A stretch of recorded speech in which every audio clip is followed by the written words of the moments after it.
Olá, bem-vindo à Bíblia Católica.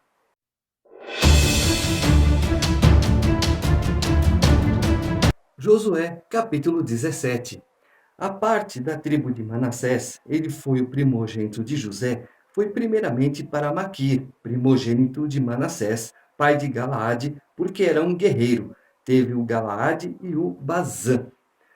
Depois dele, foi para os outros filhos de Manassés, segundo os seus clãs, aos filhos de Abiezer, aos filhos de Eleque, aos filhos de Esriel, aos filhos de Sequém, aos filhos de Éfer e aos filhos de Semida.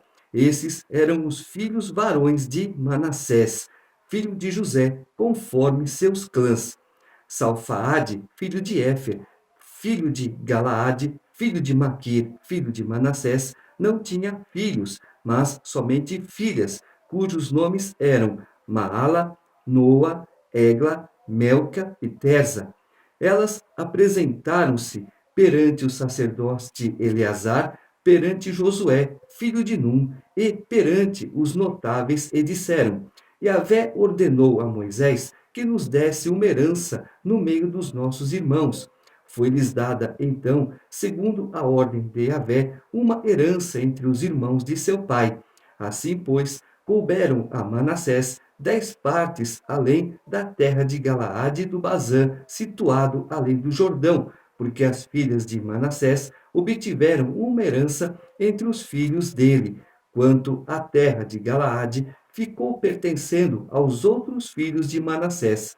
A fronteira de Manassés foi do lado de Azer, o Miquimetate, que está diante de Siquém, e de lá a fronteira se inclinava à direita, em direção a Jazibe, em Tafua. Manassés possui a região de Tafua, porém Tafua, na fronteira de Manassés, era dos filhos de Efraim.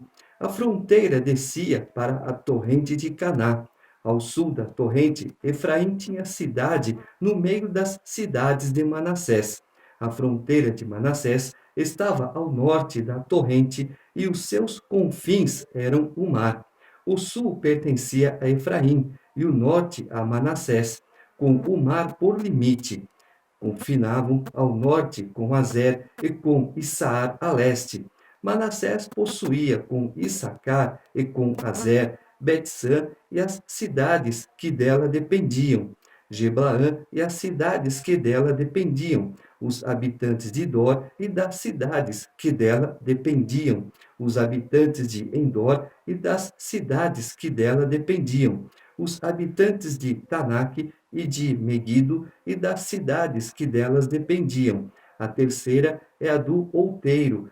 Mas, como os filhos de Manassés não puderam tomar posse destas cidades, os cananeus continuaram a habitar na terra. Contudo, quando os israelitas se tornaram mais fortes, submeteram os cananeus a trabalhos forçados, mas não os expulsaram de todo.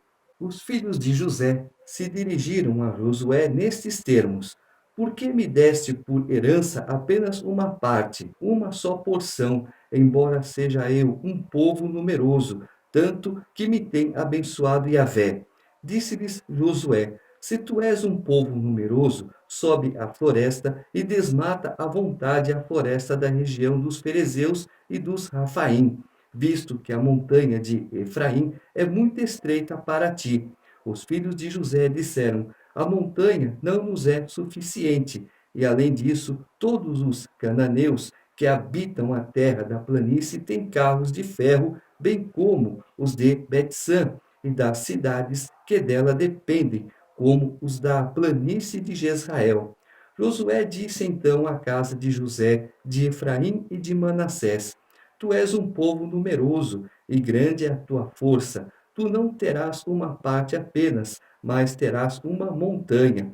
É verdade que é uma floresta, porém tu a desmatarás, e os seus limites te pertencerão. Além disso, expulsarás os cananeus, não obstante possuam carros de ferro e sejam fortes. A importância de um líder.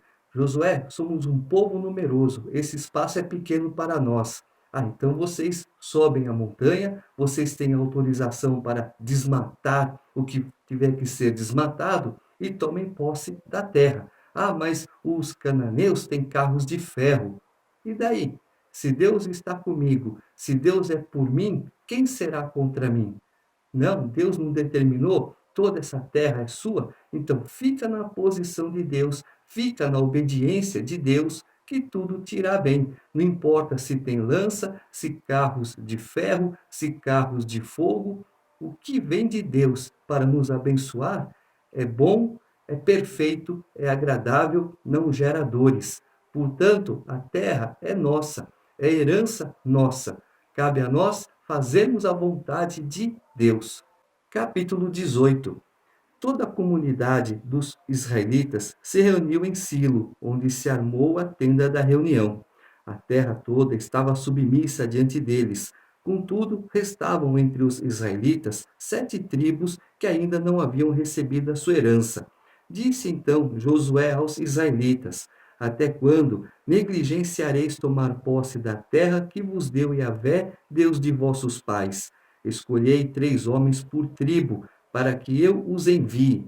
Irão percorrer a terra e farão uma descrição dela com vistas à sua herança, após o que voltarão a mim.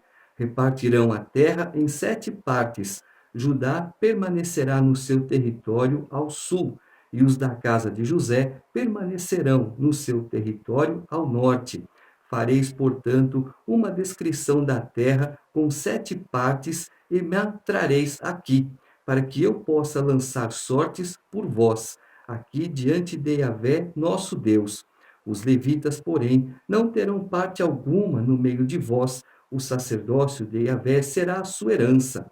Quanto a Gade, a Ruben e a meia tribo de Manassés, já receberam a sua herança além do Jordão, ao oriente, aquilo que lhe deu Moisés, servo de Yahvé. Assim esses homens se dispuseram e se foram. Aqueles que iam fazer a descrição da terra, Josué deu esta ordem: Ide, percorrei a terra e descreve-a, depois voltai a mim, e lançarei a sorte por vós aqui diante de Yahvé em Silo. Partiram, pois, esses homens, percorreram a terra e a descreveram pelas cidades em 7 partes em um livro, e depois voltaram a Josué no acampamento em Silo. Josué lançou sorte por eles em Silo, diante de Yahvé, e foi ali que Josué repartiu a terra entre os israelitas, segundo as suas partes. Até quando negligenciareis a terra que Yahvé deu aos nossos pais? Até quando negligenciaremos o paraíso celeste, terra que Jesus veio para mostrar-nos a salvação através dele e, através de Jesus, aceitando o seu sacrifício, tomarmos posse da terra celeste que Deus nos dá. Saiu a sorte, em primeiro lugar, para a tribo dos filhos de Benjamim, segundo seus clãs. O território da sua sorte estava situado entre os filhos de Judá e os filhos de José. A sua fronteira, do lado norte, partia do Jordão, subia pela encosta de Jericó ao norte, subia a montanha em direção ao ocidente e ia terminar no deserto de Bet-Aven. Dali, a fronteira passava em Luza, na encosta de Luza ao sul, hoje Betel. Descia a Atarote Adar, na montanha que está ao sul de Bet-Horon inferior. A fronteira se desviava e voltava frente ao oeste, em direção ao sul, desde a montanha que está na frente de Bet-Horon ao sul, para terminar em direção a Cariate Baal, hoje Cariate Arim, cidade dos filhos de Judá. Esse era o lado ocidental. Eis agora o lado sul. Desde a extremidade de Cariate-Aim, a fronteira ia em direção de Jim e chegava perto da fonte das águas de Nefitoa. Depois descia a extremidade da montanha que está defronte do vale de Bet-Enon, na planície dos Rafaim. Ao norte descia ao vale de Enon, em direção à encosta do Jebuseu ao sul, e descia a Enrogel.